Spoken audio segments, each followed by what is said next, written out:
Tae stood at the window of her ship, looking at the blue and white planet below. Earth. It was small compared to her home world, but it had a beauty that made her pause. This was her first solo mission as a diplomat from Numira, and she wanted it to go well.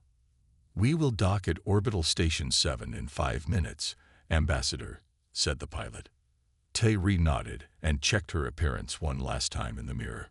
Her pale purple skin glowed with health, and her large, silver eyes reflected the light.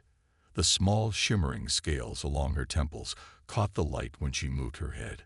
She was beautiful by the standards of most species, but that wasn't what made her powerful. It was her scent. All Numerans produced special pheromones that had a mild hypnotic effect on other beings. It made them trust Numerans, want to please them, and be open to their suggestions. This natural ability had made Numerans the best diplomats in the galaxy for centuries. Tae's pheromones were especially strong, which was why she had risen so quickly in the diplomatic corps. She had never failed at a mission. Never. The ship docked with a soft bump. Tae took a deep breath and released more pheromones into the air. She didn't need to think about it. It happened naturally when she was focused on a goal. Today her goal was simple: make a good first impression on the humans. Humans were new to the galactic community. They had only achieved faster than light travel 20 years ago, and they were still finding their place among the stars. This trade agreement would help bring them into the fold, on terms that favored Numira, of course. The airlock door slid open with a hiss. Tae put on her diplomatic smile and stepped onto Orbital Station 7. The welcome party was small: 2 humans, 1 Varian with its blue skin and 4 arms, and a Razak whose scales gleamed green under the lights. As soon as Tae entered the room, she saw her pheromones take effect. The Varian's eyes widened, and its mouth formed a dreamy smile. The Razak's scales flushed a deeper green, a sign of pleasure in their species. The 2 humans also showed signs. The older woman's posture relaxed, and her eyes became slightly unfocused. "Ambassador Tae," she said, her voice warm with artificial fondness. "Welcome to Orbital Station 7. I am Director Hannah. It is our honor to host you." "The honor is mine," Tae replied with a small bow. This was going exactly as expected. Then she looked at the second human. He was tall for his species, with dark hair and clear eyes. He stood straight and alert, and when he met her gaze, his eyes were sharp and focused. Something was wrong. He showed no signs of being affected by her pheromones. "This is Park Jin," Director Hannah said. "He will be your liaison during your stay with us." Park Jin stepped forward and bowed formally. "Ambassador, I look forward to working with you." His voice was steady, no hint of the dreamy quality that usually affected those exposed to Numeran pheromones. Tae increased her output slightly, releasing more of the hypnotic scent into the air. Director Hannah swayed a little on her feet, her smile becoming more vacant. The Varian made a small sound of pleasure. The Razak's pupils dilated. Park Jin simply waited, one eyebrow slightly raised. Tae felt the first twinge of worry. This had never happened before. Every species they had encountered in the galaxy was affected by Numeran pheromones. It was a biological fact, as reliable as gravity. Yet this human stood before her, completely clear-eyed. "Is something wrong, Ambassador?" Park Jin asked. Tae quickly recovered her composure. "Not at all. I'm just taking in my new surroundings." She smiled at him. "I would be grateful for a tour of the station, if you have time." "Of course. That's why I'm here." He gestured toward the corridor. "Shall we begin now, or would you like to rest first?" "Now is fine," Tae said. She needed to understand what was happening with this human. Director Hannah and the others remained behind as Park Jin led Tae through the station. He was professional and knowledgeable, pointing out important areas and explaining the station's functions. Tae listened with half her attention. The rest was focused on her pheromones, which she was now releasing at full strength. It should have been enough to make Park Jin completely compliant, eager to agree with anything she suggested. Instead, he continued to act normally, even challenging her on one point about the location of the trade negotiations. "I understand the Numeran delegation requested the Jade Conference Room," he said as they walked. "But the Aurora Room has better security features and a more advanced environmental system that can be adjusted to Numeran preferences. I've taken the liberty of making the change." A non-affected being, questioning her preferences. This was unprecedented. As they passed other station staff in the corridors, Tayri saw the familiar signs of her pheromones working. Dreamy smiles, lingering glances, and eagerness to be helpful. Even the other humans they encountered were affected, though less strongly than some species. But not Park Jin.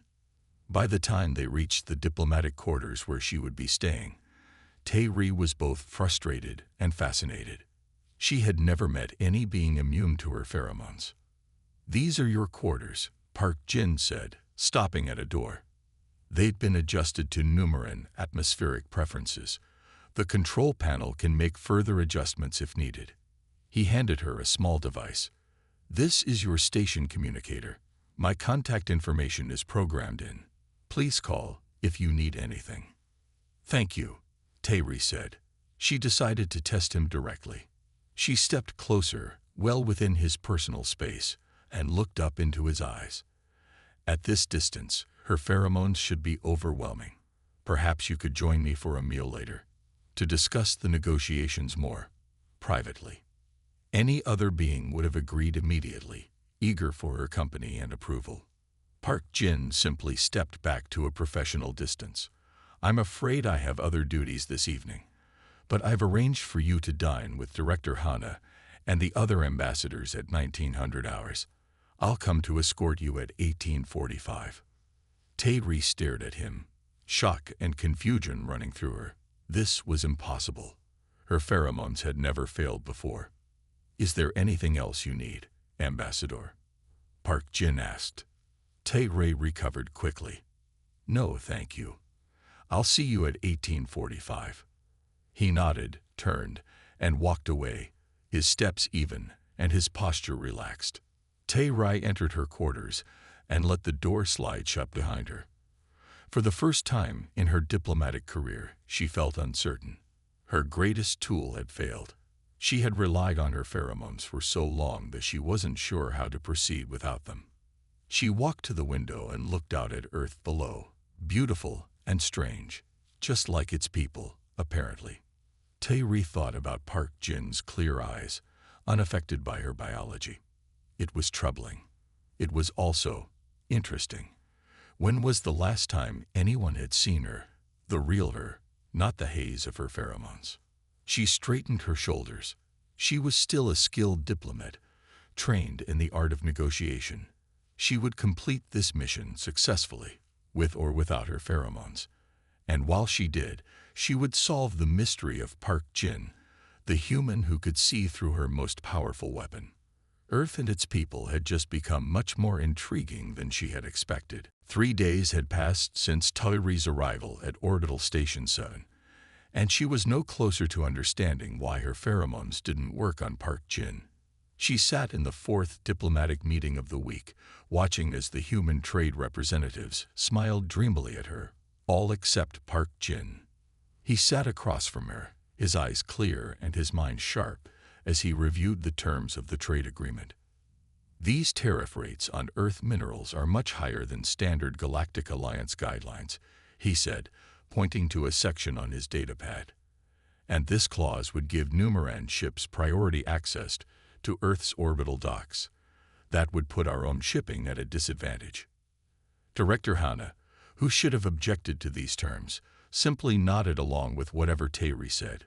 The other human representatives were the same, slightly dazed and eager to please her. But Park Jin remained immune, questioning everything that didn't benefit Earth. It was both frustrating and strangely exciting. "Perhaps we could adjust the terms," Tayri said, smiling at Park Jin.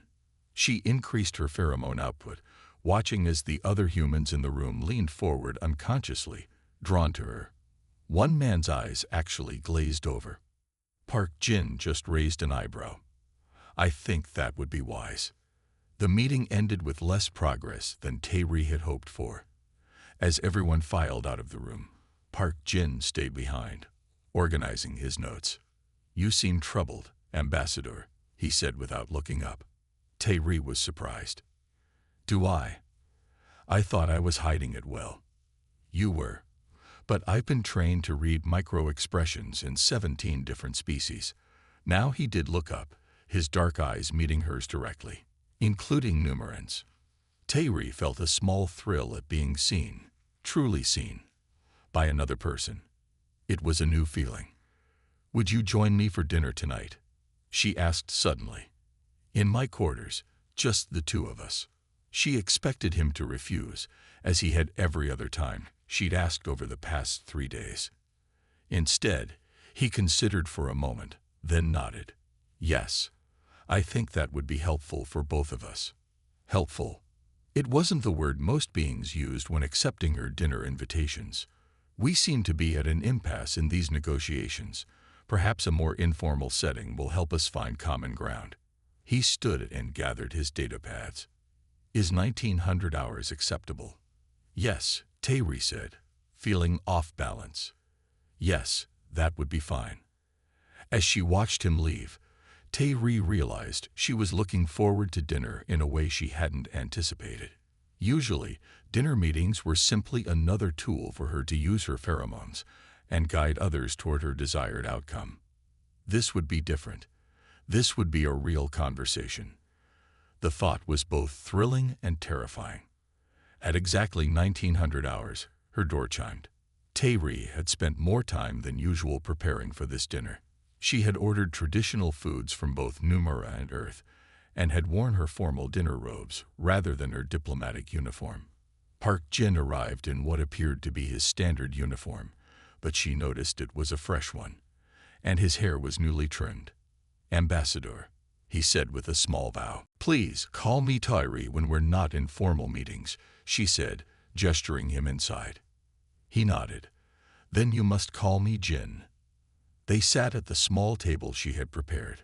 For a few minutes, they ate in silence. Tae-ri found herself uncharacteristically nervous. "Your pheromones don't work on me," Jin said suddenly. "That's what's been bothering you." Tae-ri nearly choked on her food. Such directness was rare in diplomatic circles. "Yes," she admitted after recovering. "It's never happened before. I suspected as much. I've seen how others react to you. Even the other humans." Jin took a sip of his drink. "It's a fascinating biological adaptation. You know about our pheromones. Most species weren't consciously aware of the effect numerans had on them." Jin nodded. "That's why I was assigned to this mission. I have a rare genetic condition. It affects my olfactory receptors, the parts of my nose and brain that process smells. I simply cannot detect the molecular structure of numeran pheromones." Tae-ri stared at him. "That's why you're immune." "Yes, it makes me uniquely suited for negotiating with numerans." He smiled slightly. "Your diplomats have quite a reputation." Tae-ri felt a mix of emotions, relief at finally understanding, but also a strange sense of loss.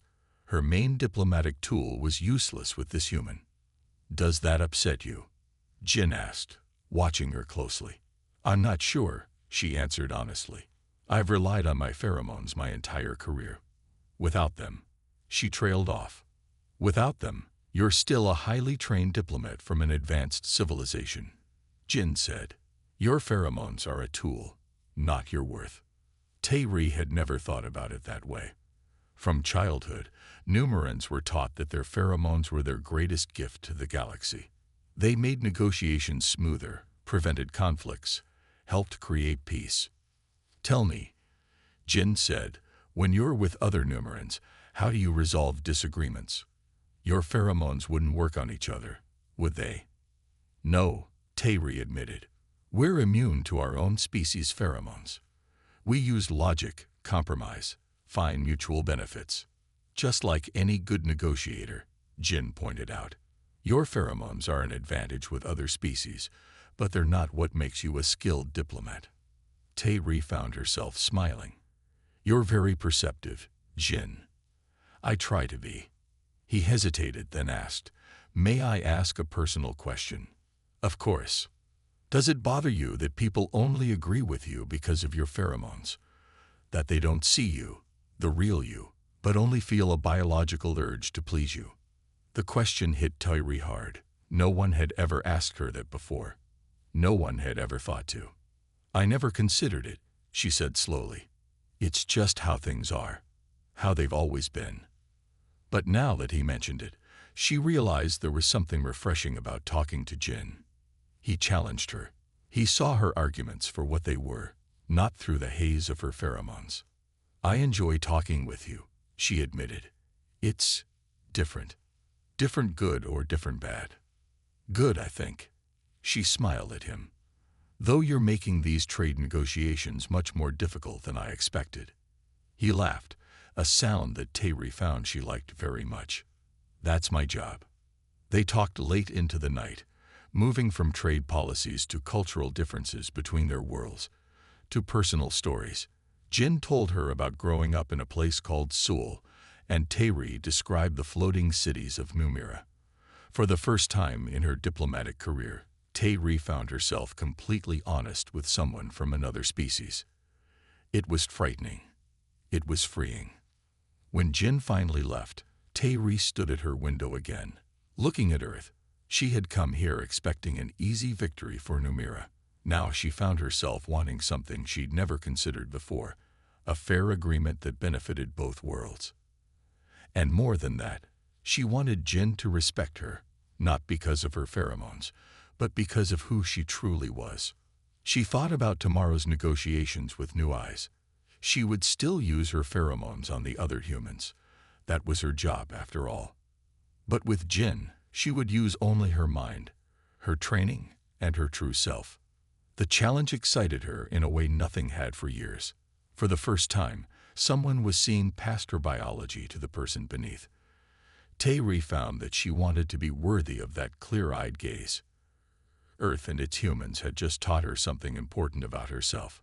She wondered what other surprises awaited her on this mission. 2 weeks had passed since Tyree's arrival on Orbital Station 7. The trade negotiations were going well, though not as easily as Tyree had originally planned.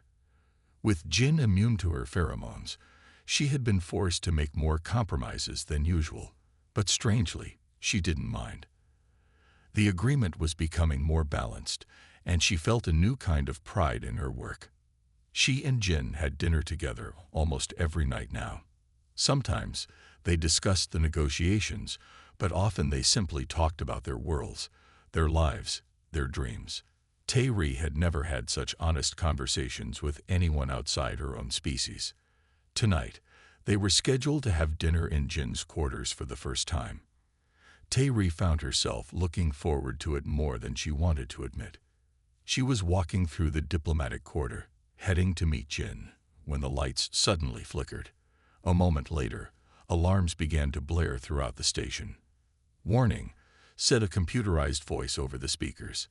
"Environmental breach in diplomatic sector. Lockdown initiated." Tyree stopped, confused. Then she smelled something strange in the air, a sharp chemical scent that made her throat burn. Around her, aliens from various worlds began coughing and collapsing to the floor. A Varian diplomat fell to her knees, all 4 hands clutching at her blue throat. Tyree felt her own lungs begin to tighten. She coughed, her vision blurring. Whatever was in the air, it was affecting her too. "Tyree," a voice called. She looked up to see Jin running toward her, a breathing mask over his face. He was carrying another mask, which he quickly placed over her face. "What's happening?" she asked, her voice muffled by the mask. "Someone has released a toxin into the air system," Jin said grimly. "It seems designed to target non-human biology. The humans are mostly unaffected, but all other species are having severe reactions." Tyree looked around at the fallen aliens. "We need to help them." "The best way to help is to stop this at the source," Jin said. "We need to get to the central environmental control room and purge the toxin from the system." Tyree nodded, But as she tried to take a step, she stumbled. The toxin had already affected her more than she realized. Jin caught her arm. "Are you okay to move?" "Yes," she said, straightening. "Let's go." They began moving through the corridors, stepping carefully around fallen aliens. Most were unconscious, but still breathing. Human medical staff were starting to respond, carrying oxygen tanks and emergency medications. "Who would do this?" Tae-ri asked as they hurried along. "There's an extremist group called Pure Earth," Jin explained. "They believe humans should never have joined the galactic community. They think aliens are a threat to human independence." "Idiots," Tae-ri muttered, which made Jin smile despite the situation. As they turned a corner, 3 figures in dark clothing appeared ahead of them. They wore breathing masks and carried weapons. "Stop right there," one of them shouted. Jin pushed Tae-ri behind him. "We're just trying to get to safety," he called back. "That's an alien with you," another figure said. "Part of the problem." Tae-ri felt a surge of fear. These must be members of Pure Earth. "She's a diplomat," Jin said. "Harming her would cause an interstellar incident." The figures laughed. "That's the point," said the first one. "Once enough aliens are hurt, Earth will have to cut ties with the galaxy. We'll be free again." They raised their weapons. Jin tensed beside Tae-ri. "Run when I move," he whispered. Before she could answer, Jin charged forward, ducking low. A weapon fired, missing him. He tackled the first figure to the ground while Tae-ri ran for the side corridor, as instructed. She looked back to see Jin fighting all 3 attackers. He was skilled, but outnumbered. One of them struck him hard in the face, and his breathing mask was knocked askew. Without thinking, Tae-ri ran back. She grabbed a metal pipe that had fallen from the damaged ceiling and swung it at the nearest attacker. It connected with a satisfying thud, and the figure dropped to the floor. Jin had managed to subdue another attacker, but the third one now pointed a weapon directly at Tae-ri. "Filthy alien," the figure snarled. Instinctively, Tae-ri tried to release her pheromones, but nothing happened. She felt no familiar surge, no scent in the air. She tried again with the same result. The toxin had damaged her pheromone-producing glands. The attacker's finger tightened on the trigger. In a flash, Jin tackled him from the side. The weapon discharged, hitting the wall near Tae-ri's head. Jin and the attacker crashed to the floor, struggling for control of the weapon. Tae-ri didn't hesitate. She swung her pipe again, catching the attacker on the side of the head. He went limp. Jin scrambled to his feet and fixed his breathing mask. "Are you okay?" he asked. Tae-ri nodded, still in shock. "My pheromones," she said. "They're not working. The toxin must have damaged my glands." Jin looked at her with concern. "Is it permanent?" "I don't think so. But for now, I'm normal." "You were never normal," Jin said with a small smile. "Come on, we need to keep moving." They took the attacker's weapons and continued through the station. Twice more, they encountered members of Pure Earth, but with the weapons, they were able to defend themselves. Finally, they reached the central environmental control room. Inside, 2 technicians lay unconscious on the floor, and a single figure worked at the main console. "That's far enough," Jin said, pointing his weapon at the figure. The person turned. It was a woman with cold eyes. "Park Jin," she said. "I should have known they'd send you. The alien lover." "Step away from the console, Yuma," Jin said. His voice was hard. "It's too late," Yuma said. "The toxin is already spreading through the entire station. In a few hours, every alien will be dead or dying. Earth will have no choice but to withdraw from the Galactic Alliance." Tae-ri felt cold fear wash over her. All those innocent people, dead because of hatred. "That's genocide," she said. "The Alliance will never allow Earth to simply withdraw after that. They'll bring sanctions, blockades, maybe even military action." Yuna sneered at her, "An alien trying to scare us with threats. Typical." "She's right," Jin said. This plan will destroy Earth's future, not save it. While they talked, Tairi was looking at the console. She recognized some of the systems. Similar technology was used on Numeran ships. She began to formulate a plan. "Jin," she said quietly, "I need to get to that console. I think I can reverse this." Jin nodded slightly. He kept his weapon trained on Yuna. "Last chance," he told her. "Step away." "Never," Yuna said. She reached for something in her pocket. Jin fired, hitting her in the shoulder. Yuna screamed and fell back against the wall. Tairi ran to the console. She began working quickly, using her knowledge of similar systems. "The toxin is being released through the air filtration system," she said. "If I reverse the filters and increase the purification cycle, we might be able to clean the air before it's too late." "Do it," Jin said, keeping his weapon on Yuna, who glared at them with hatred in her eyes. Tairi worked frantically. Without her pheromones, she felt strangely vulnerable, but also more focused. There was no biological advantage to fall back on now, just her knowledge and skills. "There," she said finally. "I've reversed the system. The toxin should begin to break down in the next few minutes."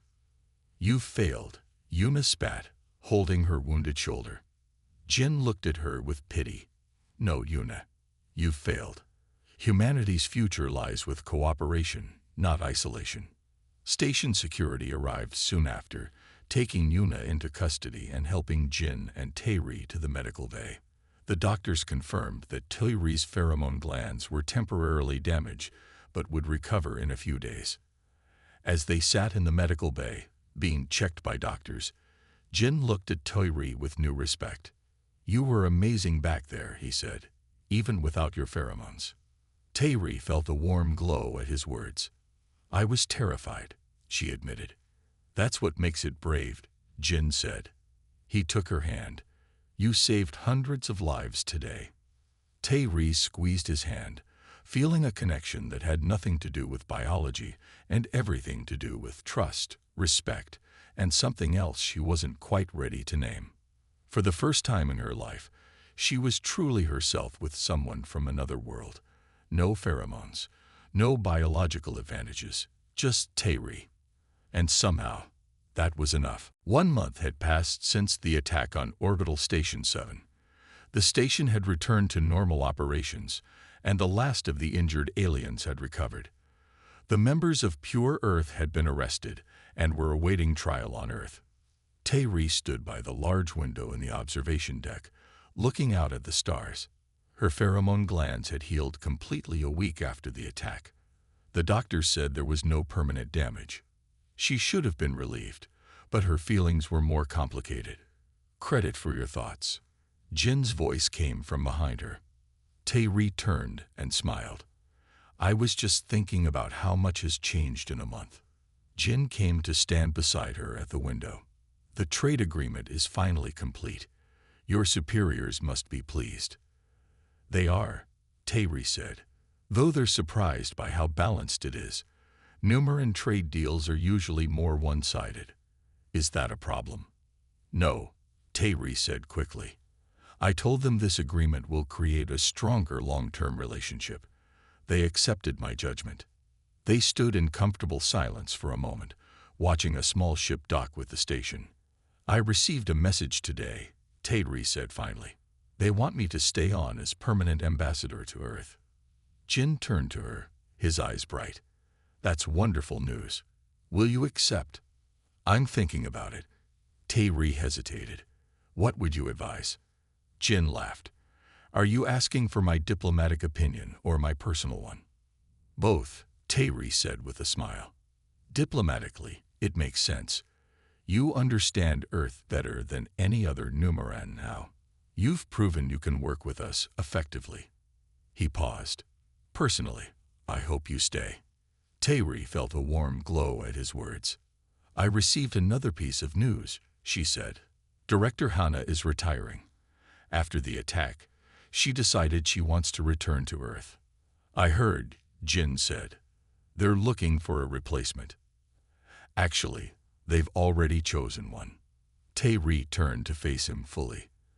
They've selected you, Jin, head of human diplomatic operations for this sector. Jin's eyes widened. Me?